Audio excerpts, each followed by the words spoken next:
sekarang Anda sudah tahu ada deregulasi tahap pertama, kedua, dan ketiga. Ya. Kalau lihat sekarang sudah terjemahannya dalam kegiatan ekonomi kita dalam 1-2 minggu terakhir. Ya, jadi deregulasi yang terakhir itu pemerintah melakukan beberapa hal. Pertama, menurunkan harga BBM. Ya, meskipun sebetulnya dari sisi rupiahnya itu kecil. Oke. Tetapi menurut saya itu tetap positif karena pemerintah lebih fair menetapkan harga BBM terhadap masyarakat. Karena harga dunia kan turun ya, harga minyak dunia turun, juga sekarang rupiah menguat, itu artinya memang harga BBM harus diturunkan. Meskipun hanya beberapa ratus rupiah, tapi yang penting bagi saya adalah fairness.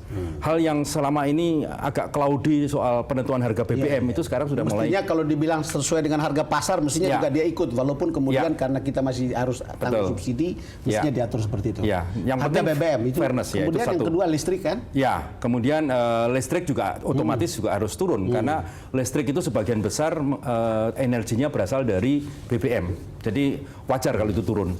Kemudian Anda lihat juga suku bunga KUR disubsidi dari 22 jadi 12%. Itu saya kira juga cukup baik untuk memproteksi UKM, kemudian petani dan sebagainya. Dan yang paling akhir adalah soal perizinan soal tanah yang bisa 3 jam. Ya, ini juga saya kira semuanya memperbaiki iklim investasi. Saya kira spiritnya saya setuju. Cuman persoalannya adalah apakah deregulasi yang didengungkan oleh Presiden, kemudian Menteri, itu sudah bisa diterjemahkan di level operasional atau tidak? Di level operasional, kata kuncinya. Apakah implemented atau tidak? Saya khawatir. Implemented atau tidak? Nah, ini yang saya tanya sekarang. Nah, itu dia. Karena jangan sampai deregulasi itu hanya ada di kepala Presiden, di kepalanya para menteri, tetapi di level bawahnya mereka bingung bagaimana menerjemahkannya dalam operasional sehari-hari. Belum tentu ya perizinan itu menjadi lebih mudah. Betul. Saya kira perlu waktu. Jadi memang saya kira yang harus dilakukan oleh pemerintah mempercepat proses pemahaman dari pejabat yang paling tinggi sampai ke level operasional di bawah. Intinya saya yakin bahwa di kuartal terakhir ini akan ada pertumbuhan ekonomi yang lebih baik. Ya memang mungkin masih di bawah 5%, tapi katakanlah 4,8%, 4,9%, saya kira masih akan tercapai. Gitu ya. Mas, ini 1 tahun pemerintahan Jokowi juga menarik untuk dilihat bagaimana kemudian kalau kita lihat lepas dari berbagai masalah, ini pembangunan infrastruktur. Ya. Yang Anda lihat sekarang selama 1 tahun ini seperti apa? Kan ini kan pembangunan bendungan, pembangkit listrik. Ya.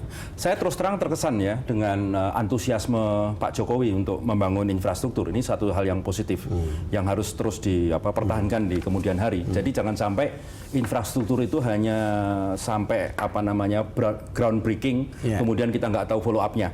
Tetapi ada satu yang agak mengganjal, Mas. Jadi soal kereta cepat Jakarta-Bandung. Kereta cepat Jakarta-Bandung. Maunya Jakarta-Jogja. Begini Mas, saya merasa keputusan bahwa pemerintah nggak jadi membangun kereta cepat selevel Shinkansen 350 km per jam menjadi 250 km itu sudah betul. Tapi pertanyaannya kenapa baru sekarang ngomongnya? Kenapa nggak kemarin-kemarin gitu loh? Jadi padahal kemarin kan waktu mau bidding sudah begitu antusias, sudah ibaratnya sudah bayi sudah mau lahir gitu loh. Bahkan Pak Jokowi berkali-kali mengatakan ini pokoknya kalau bisa sebelum 17 Agustus karena akan jadi monumen gitu ya. Tapi ternyata terus biddingnya batal ya dengan alasan bisa cari-cari ya. Sebetulnya logis bahwa memang Jakarta-Bandung tuh nggak cocok untuk kereta secepat Shinkansen. Ya di Jepang sendiri ya yang jarak jauh itu yang baru laku yang Shinkansen. Tapi kalau jarak terlalu dekat enggak juga Mas, karena saya kebetulan ke Jepang. Saya ikuti dari dekat karena saya ikuti waktu ke Jepang sebelum kemudian diputuskan untuk kemudian diambil ke Tiongkok karena itu B2B katanya. Walaupun kalau itu malah BUMN. Karena dari Yokohama ke Tokyo juga seperti Jakarta Bandung sebetulnya. Tapi itu pakai Shinkansen yang cepat juga. Tetapi apapun cerita, mungkin pelajaran yang paling nyata dari sini adalah kalau kita membangun infrastruktur, kita menengok ke Jepang atau ke Tiongkok. Pertanyaan saya, karena sekarang orang bicara, Anda tadi bicara juga faktor Tiongkok. Saya juga kembali lagi kepada referensi saya kepada Pak Mutharyadi. Dia sangat percaya bahwa ini adalah abad Tiongkok. Kalau dari sisi reliability dan track record, itu pasti Jepang lah ya. Karena Shinkansen, Subway itu kan sudah lama.